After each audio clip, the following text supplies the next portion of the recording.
Hey, what's up guys? It's nice to see you again. Thank you for tuning in once more, and today we are going to be going over something very special. Today we are going to be talking about my first film camera and a lot of other people's first film cameras. That's right. Today we are going to be talking about the Canon AE-1. Yeah, I know, another Canon AE-1 video, but you know, content is content, and this was bound to happen eventually, so might as well just roll with it. I'm going to touch on some of the points about why I think this camera is so popular and why I don't think it should be as popular anymore. There are a lot of upsides to this camera. A lot of it has to do with the fact that this is one of the easiest SLR cameras to use, and today we're going to be kind of going over a few things about what makes it so easy to use and why I think in 2025 we should be switching to a new beginner film camera. I decided to load this up with some Ilford HP5 and actually go shoot downtown at the Cincinnati Art Museum, a place that I've been wanting to shoot for a while, and try to give this camera a fair shake. But before we could really start cooking with this camera, I had to face my enemy, my foe, my one true rival, and that is a gigantic set of stairs.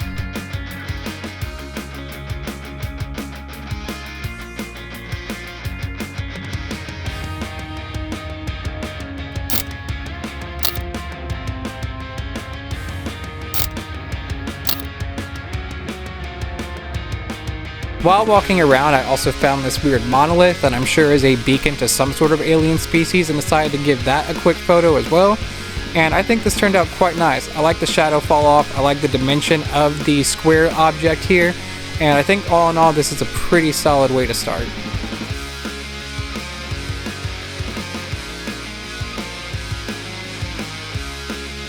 One of the things that really attracts people to this camera is the fact that you could set this camera in aperture priority mode. Now what that means is that you could just set it to A on top of the lens here, and it'll pick the aperture for you, so you don't really have to think about it. So really all you're determining to take a picture is your shutter speed, and you can kind of just play around with the shutter speed to either underexpose or overexpose your image, and the light meter itself will actually tell you at what aperture it's about to shoot at. The light meter itself is also really easy to read, so on the side here you'll actually see the meter reading and tell you what aperture is about to be shot at, and it will also let you know if your photo is going to be under or overexposed as well.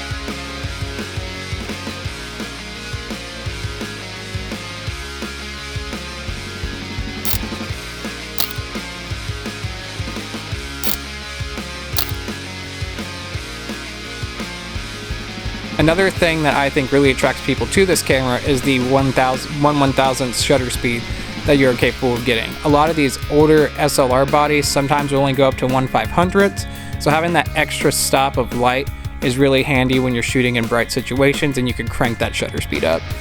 Another thing that I think really attracted people to the Canon AE-1 was the original price of it. Apparently some years ago this camera was going for less than $100 on eBay.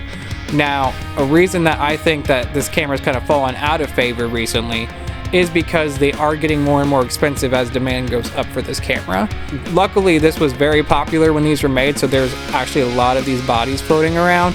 But recently, I've kind of noticed that the value of these cameras kind of exceed the value of what they're actually worth.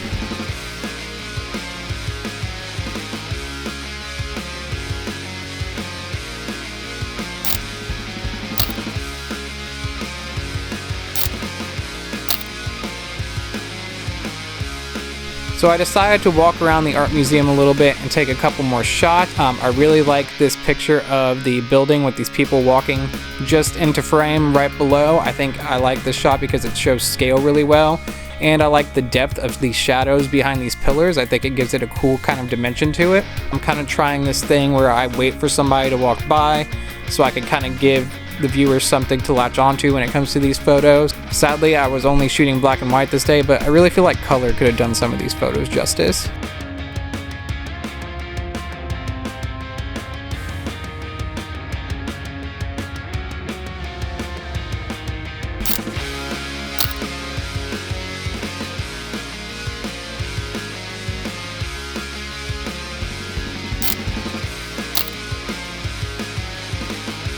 So I didn't catch a lot of footage of myself walking around the museum. I was really focused on trying to see what this camera could do and how the photos will turn out.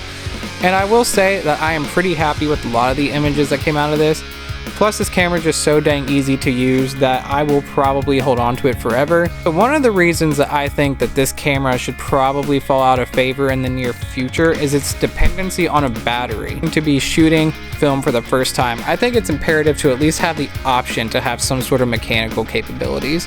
The older we get, the older these cameras get, the more likely they will mess up, and anything with an electronic component really has a fine line when it comes to being durable.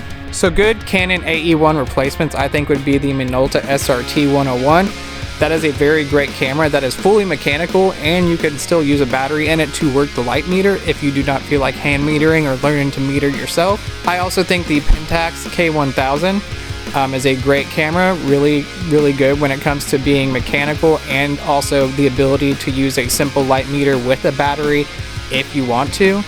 And something about the reliability of those cameras are really why I think it should take place over the Canon AE-1 if you're looking for a beginner camera. So eventually I had to wrap up my shoot downtown in Cincinnati. I have taken this camera out many times before to shoot film with it. I'll show you some of the residual pictures here. I really like a lot of these images, but again, that really doesn't fully fall on the camera itself. I believe I could have gotten the same quality pictures out of my Minolta system as I can the Canon system. I mean, at that point, it's really just preference. Do you really want to shoot something that relies on a battery, especially if you're trying to shoot aperture priority mode? Or do you want something that can be a little bit more reliable, that even if the battery fails, you know that you could still at least try to take pictures with it? Entirely up to you, entirely preference.